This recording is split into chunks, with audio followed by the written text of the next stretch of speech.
Chez Accenture, on est dans une démarche et dans un esprit de management appréciatif.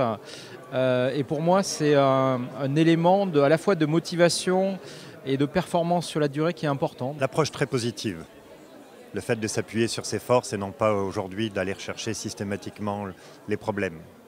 Et je considère qu'aujourd'hui, effectivement, c'est d'une grande puissance. L'entreprise appréciative, c'est une démarche dont j'avais entendu parler par l'intermédiaire de Muriel Radal de LV Talent.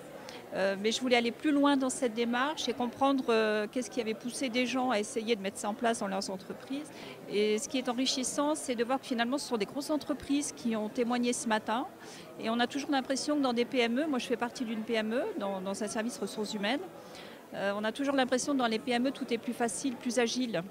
Et finalement, de pouvoir mettre cette démarche ensemble dans de grosses entreprises, ça nous laisse beaucoup d'espoir à nous. C'est une notion qui m'était pas du tout connue.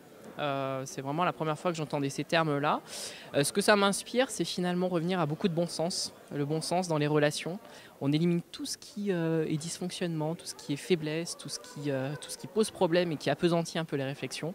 Et on se concentre sur ce qui fait force, sur ce qui marche. Et c'est juste génial. C'est très anglo-saxon dans la pratique. Mais voilà, je pense que ça a un beau devenir dans nos entreprises.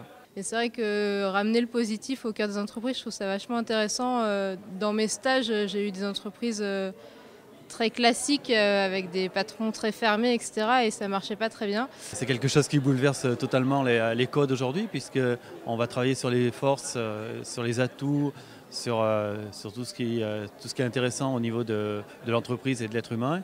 Alors que généralement, on a plutôt tendance à venir sur les problèmes, sur la résolution de problèmes et sur les faiblesses pour pouvoir améliorer le système.